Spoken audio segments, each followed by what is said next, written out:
euh, sur ma page YouTube, les amis. Je vous jure que je n'ai rien fait. Ce n'est pas le type de contenu que je regarde, je vous le promets. Ok, on est parti du coup. La réalité des actrices X, Céline Tran et Chloé Chevalier témoignent. La réalité des actrices X.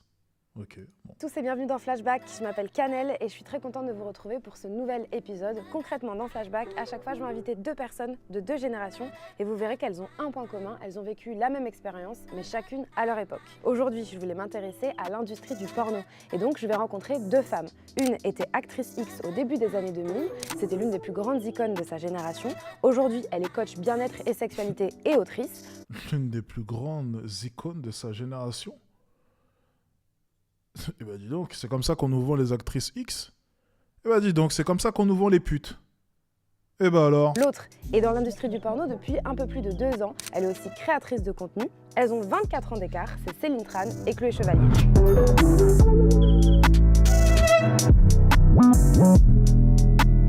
Toi, Chloé, ça fait 2 ans Alors, que tu le as site, 2 ans, mais voilà, que tu es dans le porno. le site bug ou c'est ma connexion? Alors, mon site ne bug pas. Ça vient de ta connexion. N'oubliez pas ça, vous avez le lien en commentaire épinglé en description. T'as pas pour ça Addict, disponible jusqu'à demain 23h59. Ok, on est parti. L'icône de sa génération. Eh ben dis donc. Céline, tu as arrêté ta carrière il y a un peu plus de 10 ans. Avant de vous lancer dans le porno, vous faisiez quoi, je commence. si tu veux? J'étais en première année de droit, juste la semaine avant les partiels. C'est bien ce que je pensais, c'est tous des branleurs. J'avais pas la force de réviser alors que j'adore les cours, j'adore le droit. Et donc, je suis devenu une pute. Bon, j'arrête les remarques comme ça, sinon je vais encore avoir des problèmes. On est parti du coup, on se concentre. Pas de jugement, s'il vous plaît. Mais j'étais pas heureuse dans ce que je faisais, j'étais pas bien dans mon quotidien. J'avais l'impression que j'étais en avance sur mon temps par rapport à mes camarades, je m'entendais pas trop avec eux. Enfin, il n'y avait pas la même maturité et l'envie d'explorer le monde et pas juste rester devant une feuille de papier et apprendre par cœur du droit. Donc j'ai tout arrêté, j'ai rien dit à mes parents, je me suis lancée sur la plateforme Mime, la plateforme qui est comme OnlyFans mais en France. Au bout d'une semaine, je me suis dit que c'était un peu nul de juste être créatrice de contenu. Je me suis dit, mais si je devenais actrice X, parce que je consomme énormément de porno depuis un petit moment, et j'ai toujours aimé ça et admiré ça, et du coup, je me suis lancée le week-end juste après, enfin le week-end avant les partiels dans le porno. Et t'es jamais allée au partiel du coup? Non, j'ai jamais vu.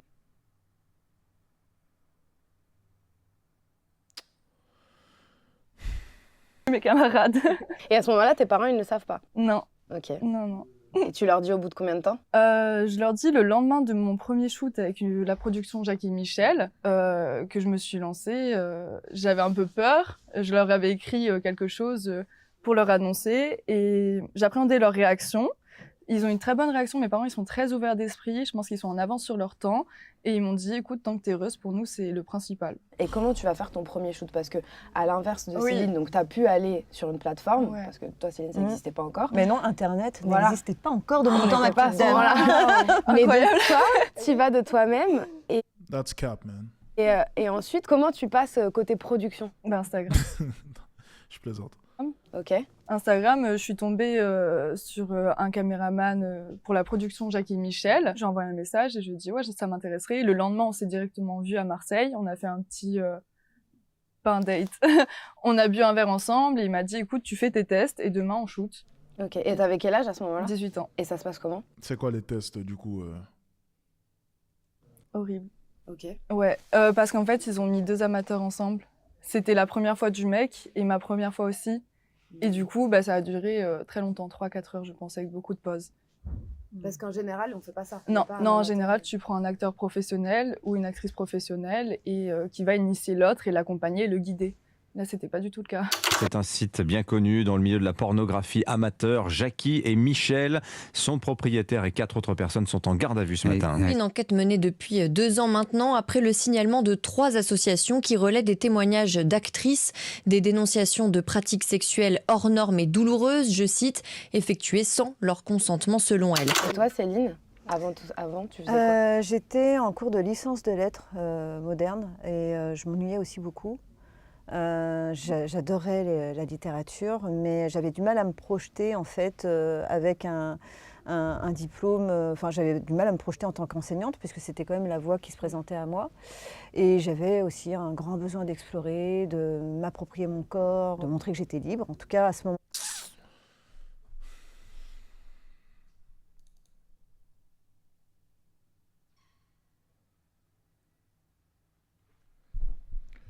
Elles ont toutes le même discours bidon. J'avais besoin de m'approprier mon corps et de me sentir libre. Traduction, je pars me faire sauter pour que des mecs se branlent dans leur chambre en payant mes films. Tu t'appropries pas ton corps, là, tu deviens un objet. Et faut m'expliquer la logique, en fait, dans tout ça. Faut vraiment m'expliquer la logique. Elle te sort toute la même connerie, mais une connerie qui n'a même pas de sens lorsque tu creuses réellement. Voilà, il me semblait que c'était une manière de montrer... Je vais me réapproprier mon corps et être libre. Je vais me faire sauter en gangbang par 3 mecs. Et je vais poster ça sur les sites pour que d'autres mecs regardent la vidéo et me payent. Waouh, quelle appropriation. Liberté. On pourra en reparler, depuis j'ai un peu, un peu changé d'avis. Et donc j'avais 20 ans et mon premier film est sorti à 21 ans. J'ai tout de suite cherché à contacter des sociétés de production pro. Il m'importait en fait de faire les choses de manière professionnelle et donc de m'adresser à des sociétés de production reconnues en France. Et comment tu les contactes du coup? Au départ, je travaillais dans le milieu de la nuit. Parallèlement à mon statut d'étudiante, j'ai commencé à travailler comme go-go danseuse, stripteaseuse en discothèque, en me jurant que je ne ferais jamais de nuit intégrale à ce moment-là. Et puis le goût de la transgression a pris le dessus et j'ai commencé à m'intéresser aux photos de charme et j'étais contactée en fait par le magazine Penthouse à ce moment-là qui recherchait une contract girl. Donc j'ai accepté le contrat et ça correspondait effectivement à mes critères, quoi. Et quand tu commences, ta famille, tu les préviens non, tout de suite? surtout pas. Ah bah non. Salut, je vais faire ça. Non, c'était justement un choix qui m'appartenait et le plaisir était là. J'avais pas l'intention de faire carrière moi au départ, même si j'ai commencé dans des conditions professionnelles. C'était une expérience que je voulais vivre pour moi, comme une exploration pour découvrir ma sexualité. Il y avait le goût de l'aventure, vraiment. Hein, il y avait une grande curiosité en moi, et donc il n'y avait pas d'intérêt à parler de ça à mes proches. Le plaisir était aussi là-dedans en fait, dans ce goût du secret. Ils l'ont su plus tard, mais ce n'est pas moi qui leur ai annoncé. Et sinon, tu leur aurais jamais dit, tu penses? Si tu avais pu qu'ils ne le sachent jamais? Tu aurais préféré le... Non, parce que dans ma famille, la communication n'était pas, on va dire, il y a eu beaucoup d'amour, mais la communication n'était pas suffisamment fluide, on va dire, pour que je puisse m'autoriser à leur dire que je me lançais là-dedans. C'était pas du tout en accord avec leurs valeurs traditionnelles, catholiques, avec une notion, vraiment un rapport à l'argent et au sexe justement très traditionnel. Il faut mériter, il faut souffrir. Et donc ta famille, c'était compliqué, mais autour de toi, est-ce que tes amis, ton compagnon ou ta compagne? J'étais très isolée à l'époque. J'étais très seule. Et j'ai une meilleure amie qui l'a su, qui s'est inquiétée pour moi, qui était totalement contre cette initiative, mais elle a eu vraiment le réflexe d'une véritable amie. C'est qu'elle est restée en contact avec moi pour veiller d'une certaine manière, mais en me laissant vivre mon chemin, parce que de toute manière, j'étais déterminée à le vivre, donc rien ne pouvait finalement m'arrêter. Ah oui, force aux parents, ça c'est sûr. Était à ce moment-là. Toi, à l'inverse? J'ai perdu tout le monde. Ah bon? Ouais, non, ils n'ont pas accepté. Ils n'ont pas accepté. Quand t'es différent, les gens, ils ont du mal à accepter. Souvent, ils vont critiquer. Et surtout que j'étais jeune, ils étaient jeunes aussi. Enfin, c'est pas comme si on avait 25 ans. Pas du tout. Personne connaissait ça. Et ouais, j'ai perdu tout le monde. Et j'ai dû déménager. Je pouvais plus vivre dans la ville dans laquelle j'étais. Pourquoi? Parce que tout le monde savait, je me faisais juger, plus personne me parlait, tout le monde, quand je marchais, me regardait, chuchotait. C'est pas de la paranoïa, mais je voyais très bien qu'il y avait du jugement et les gens qui restaient, c'était juste pour en apprendre plus et raconter à tout le monde ce que je faisais. À quoi ressemble un peu une journée quotidien d'actrice X? Souvent, on va contacter les personnes à qui on peut collaborer ou les productions via les réseaux sociaux. Et on va beaucoup faire de voyages, on se déplace toujours. Et moi, ça m'arrive de shooter avec 2-3 personnes différentes dans la journée. Je sais que ça dépend des femmes. On signe les contrats avant, bien sûr. On fait les photos avec les contrats. Et on shoot. Et voilà, quoi. Et on fait du montage aussi. Et beaucoup de publicité. Ah, d'accord. Okay. Ouais, on va faire notre pub sur les réseaux, oui. Faire des réels, des TikTok, les réseaux soft. en termes de santé mentale, c'est le truc de il faut tout le temps que je poste, il faut tout le temps que je sois présente sur les réseaux. Comment tu le gères, toi? Ça peut être fatigant. Les gens ils te disent que tu travailles pas, mais t'as pas de vacances. Tu travailles tous les jours, 24 heures sur 24, tu dois faire du contenu, tout le temps. Moi, il m'arrive un truc et pendant une semaine, j'ai pas pu travailler, mes revenus ont baissé, quoi. T'as pas de vacances. T'as personne pour t'aider là-dessus? Non, je le fais moi-même parce que j'ai confiance en personne.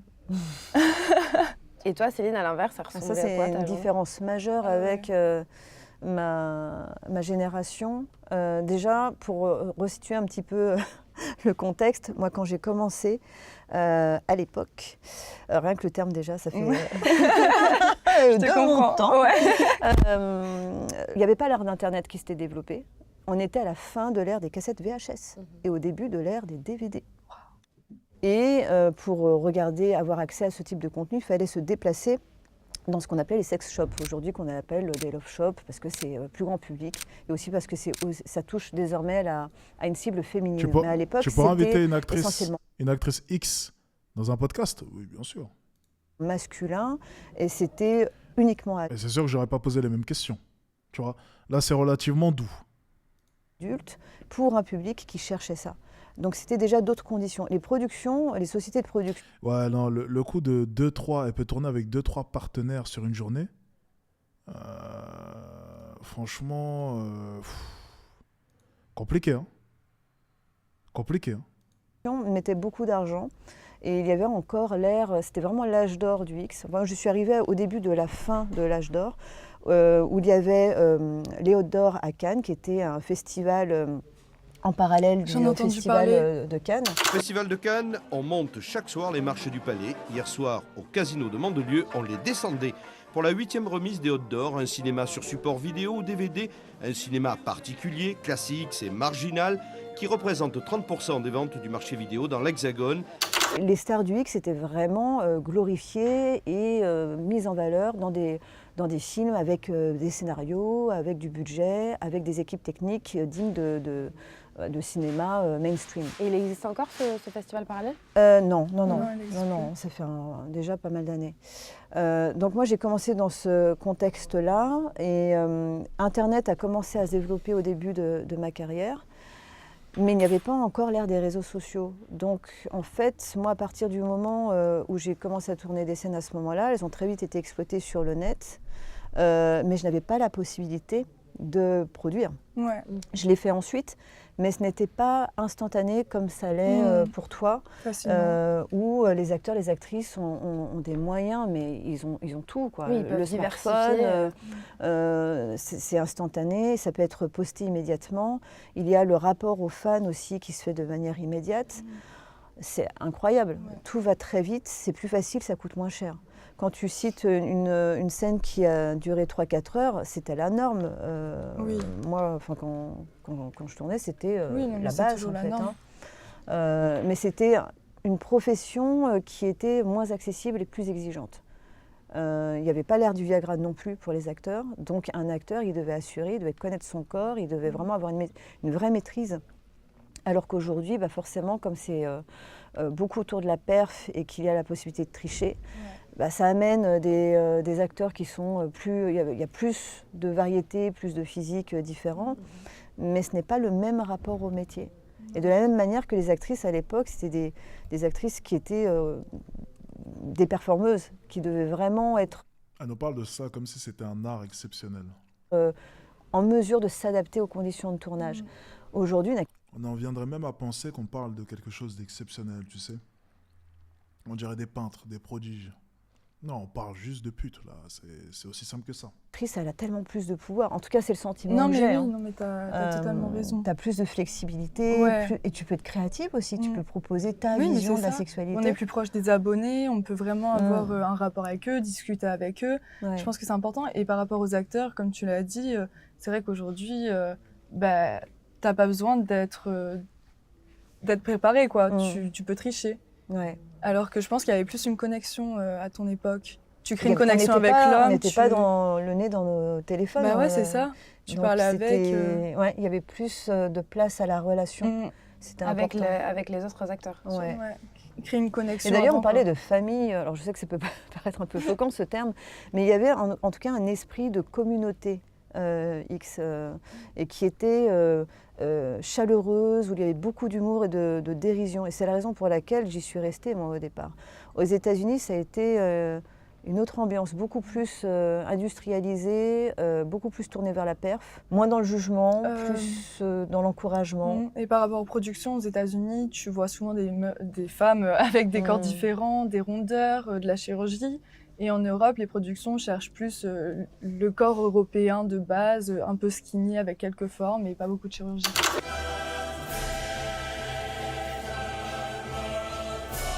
Le film X est une sorte de loupe grossissante en fait de la culture d'un pays, de ses tabous, de ses fantasmes, et je trouvais que c'était intéressant en fait. Et il se trouve que j'ai été contactée pour aller aux États-Unis pour filmer un documentaire. C'était dans un esprit un peu docu-réalité. Et je ne pensais pas à ce moment-là que j'allais plaire aux Américains parce que j'étais toute menue, typée. En France, t'es asiatique, t'es trop ceci, trop cela, pas assez. T'es pas blonde, donc tu feras jamais une couverture de magazine. Et j'arrive là-bas et tout le monde me dit « Oh, c'est incroyable, qu'est-ce que t'es jolie, t'es exotique, t'as l'accent français. » D'un seul coup, j'ai l'impression d'être spéciale et je me suis sentie tellement accueillie là-bas que j'ai forcément eu envie d'y retourner. Pour l'encadrement. Et que je me suis fait prendre en gangbang. Non mais c'est incroyable quoi. Sérieusement. Mais c'est ouf. Et c'est toujours brut. C'est toujours combiné ou brut. Pour nous sortir des âneries comme ça, des interviews comme ça. C'est ouf.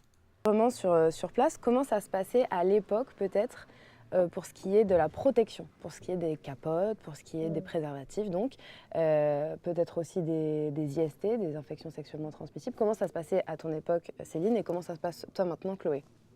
Alors en France, comme le métier était considéré comme marginal, il était honteux d'aller dans un laboratoire d'analyse pour faire des tests. Certains labos refusaient en fait, à partir du moment où ils avaient connaissance de la profession.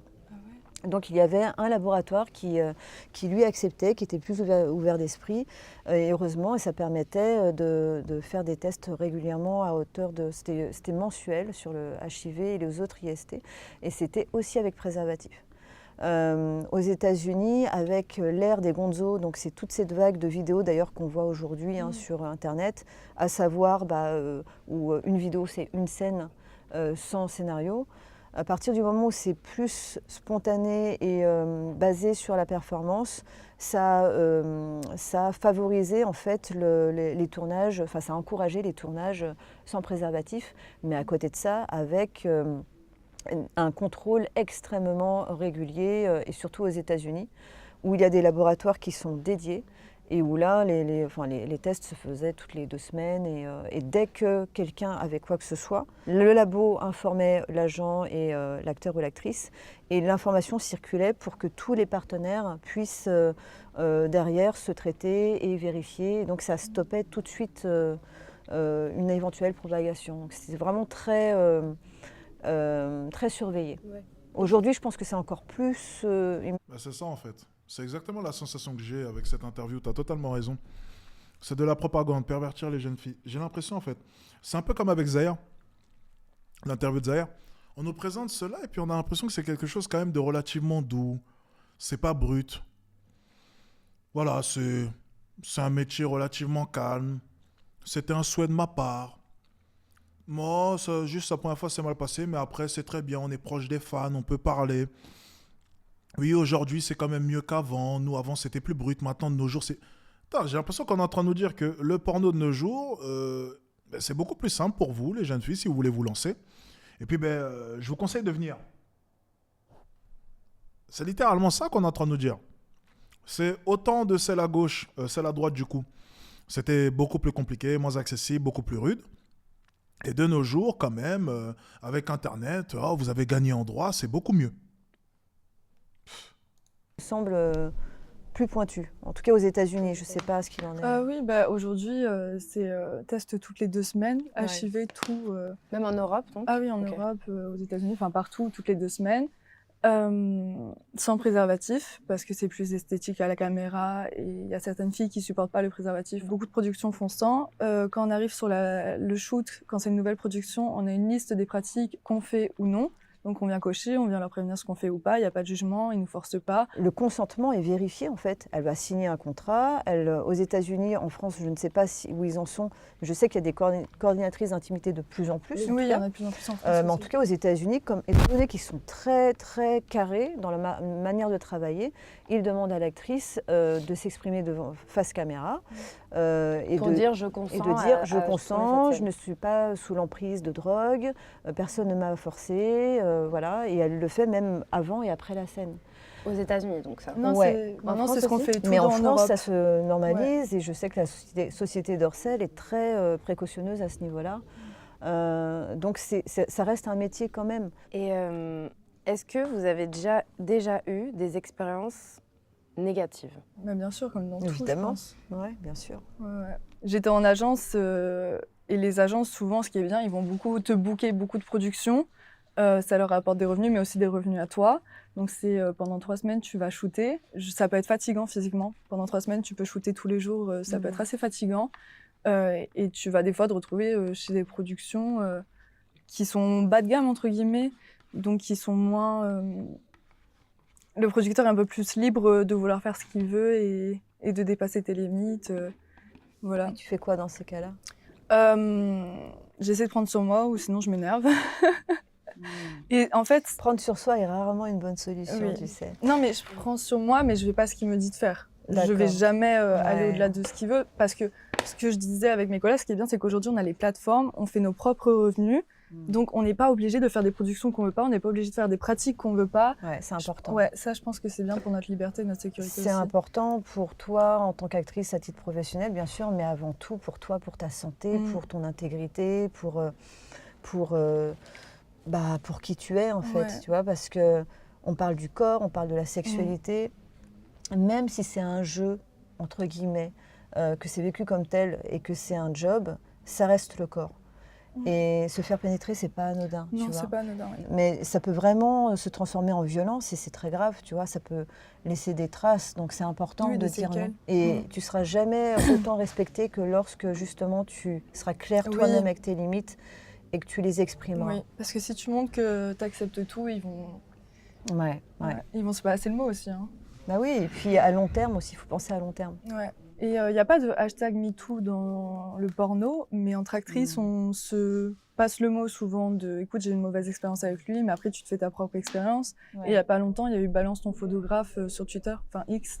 Et je trouve ça bien, genre, on a aussi beaucoup de mauvaises expériences avec des photographes. Mais après, on peut avoir peur de parler, par peur de se faire blacklister par Oui. certaines productions. Parce que c'est ton métier, en fait. Ouais, mais j'ai envie de dire, et alors? Ouais, et alors Bah T'as un grand pouvoir. Les sociétés de production, sans les actrices, n'ont rien. oui, mais c'est vrai. c'est Vous êtes tellement le vrai. cœur de l'industrie. Alors tu diras, oui, il y aura toujours une autre fille pour remplacer. C'est Ouais. vrai.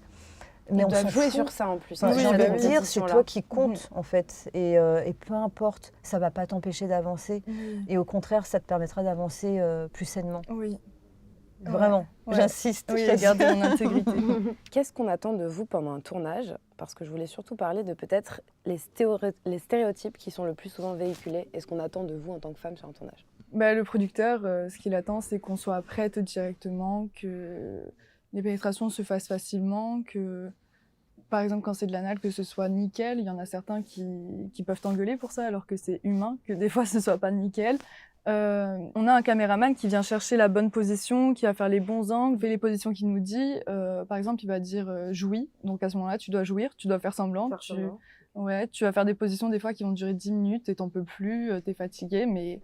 Eux, faut faire. ils aiment pas parce qu'ils n'ont pas le bon angle, donc ils veulent que Oui. vous continuiez. Et même des fois, tu vas faire les photos avec le photographe et tu vas rester pendant 10 minutes dans la même position qui est pas confortable. Et ça, je voulais le dire, c'est qu'on est des athlètes. Non, mais c'est vrai, on fait des trucs, des fois pendant 8 heures, on est sur le set. On n'arrête pas. Et c'est quoi le rôle qu'on te demande de jouer? Moi, souvent, bah, la petite adolescente, tu sais, je sais pas combien j'en ai, des vidéos de ma première anale. Je dois en avoir 8. 9, tu vois. Première anale. Tu l'as vécu à chaque fois comme une première Ah fois. oui, comme une première fois, ouais. Ah oui, non, mais... Ouais, je suis là. C'est lunaire. C'est lunaire. C'est littéralement lunaire ce que je suis en train d'entendre. Tine, Voilà, la petite Française la petite Tine. adolescente. Ouais. Ouais, c'est des athlètes, ouais. Ok. Et les contenus d'ailleurs, quand ils sont postés, C'est des athlètes, les gars, c'est des athlètes. est-ce que c'est toi qui choisis les titres? Enfin, qui choisit les titres des contenus? Des productions Ouais. Eux. Ok. Donc c'est Ouais. eux. Et avant, est-ce qu'ils vous préviennent de ce qu'ils vont écrire? Non, des fois tu vas arriver, t'as un personnage, tu es qui tu es pour tes abonnés, mais ils vont te demander de jouer un autre personnage et ça te correspond pas forcément. Mais c'est le rôle d'actrice, tu dois jouer un rôle. Mais ils font pas des fois attention à ton image et à ce que tu veux dégager à la caméra. Et toi, Céline, on te demandait quoi en général? Le travail d'une actrice, qu'elle soit X ou dans le cinéma dit traditionnel, parce qu'on appelle ça cinéma traditionnel, c'est de jouer un rôle, comme tu le dis justement. C'est correspondre à un fantasme dont on sait qu'il vend. Ça reste un business en fait. Et donc à partir de là, en tout cas moi où j'étais aux États-Unis, les agences sont autorisées. En France, ça ne l'est pas, c'est assimilé à du proxénétisme. Mais l'agent était là pour filtrer et justement, ça existe toujours, il transmet les infos à l'actrice pour lui dire, voilà, il y a telle scène avec tel acteur pour telle société de production, il y a telle pratique. Il y a des gens qui parlent dans leur salle ou Oui, non. Il faut faire la différence entre effectivement ce qu'on voit, qui peut... Il a dit même Zion Williamson est un meilleur athlète. T'es en train d'insinuer quoi là par rapport à Zion Williamson? C'est pas un athlète? Fais gaffe, hein. Fais gaffe à ce que tu dis, mon ami là. On va pas être d'accord. Son poids, ça n'a rien à voir avec son poids, mon ami. Tu prends les powerlifters, mon ami, ils sont littéralement en surpoids et pourtant, c'est pas des athlètes selon toi. Tu es en train de parler d'un gars qui fait plus de 120 kilos, qui a 1 mètre de détente. Va me chercher un gars dans la rue de plus de 120 kilos qui a 1 mètre de détente. Ah, c'était une blague, ok, j'ai eu peur. Non, là, j'allais commencer à... Vous me connaissez, les gars, il y a des choses qu'on ne peut pas laisser passer, les gars. Il faut... La NBA, les gars, c'est les meilleurs athlètes au monde. Parmi les meilleurs athlètes au monde. Donc... Attention, c'est la crème de la crème, excusez-moi, au niveau athlétique. Si tu regardes bien la NBA, les gars, parce que le basket, c'est un sport où tu travailles vraiment l'ensemble. Donc, le basket, c'est quoi? C'est des gars qui sont grands, qui courent vite et qui sautent haut. C'est les meilleurs athlètes au monde. Donne-moi un sport qui réunit autant d'éléments comme ça. Il n'y en a pas. Il n'y en a pas. Le football, tu n'auras pas forcément des grands. Ça va être généralement taille moyenne. Voilà, ça va dépendre, à part pour les gardiens, mais bon, il reste statique. Okay. Trouve-moi un sport qui réunit des gens grands, okay, qui courent vite et qui sautent extrêmement haut. Donnez-moi un sport, hein, je veux l'entendre. Voilà. T'as le football américain, c'est pas mal. Foot US, c'est pas mal. Ouais, foot US, je suis d'accord. Foot US, c'est pas mal. Foot US, voilà, tout ce qui est, je pense, rugby, foot US, ça s'en approche, tu vois. En termes d'athlètes. Non, les gars, franchement, il faut respecter. Zion Williamson, les gars, c'est un monstre. C'est littéralement un monstre. Je pense que vous vous rendez pas compte. Toute personne, les gars, qui a fait du sport comprend que un mec de sa corpulence qui saute comme ça, c'est pas normal. C'est pas logique. Ça défie les lois de la nature. C'est comme Wembayama, tu vois. Sa vélocité, la manière dont il peut bouger à 2,24 m, c'est pas normal aussi. C'est pas normal. J'en ai vu, moi, des grands. On a mis à moi 2,16 m, j'ai vu du 2,18 m. Ils bougeaient comme ça. Ils étaient lents et ils bougeaient comme ça. Alors 2,24 m, faire ce qu'il fait, ça s'appelle une anomalie. Voilà, ça arrive des fois, il y a des anomalies. C'est comme ça. On a le droit de pas aimer. Moi, j'ai toujours respecté les gens qui n'aimaient pas le porno parce que moi-même, je trouve que c'est rarement beau, rarement valorisant et d'ailleurs rarement excitant finalement, bon au bout du compte. C'est pas la même chose que de le vivre et que de le regarder. Et il y a une différence entre ce qui se passe à l'image et ce qui se passe en fait vraiment sur le tournage et quand la caméra est coupée. Je pense que c'est important quand tu parlais des clichés de rappeler que c'est pas non plus sauvage comme à la caméra. Ouais, voilà, c'est joué. pas on te met un flingue sur la tempe en disant tu vas te Bien faire sûr. peur. Et justement, je m'étais noté comme question, quelles sont les idées reçues autour de ce métier? L'idée reçue, c'est que les... Bon, on va arrêter là du coup dans ce podcast, ma foi, fort farfelu. On va s'arrêter là.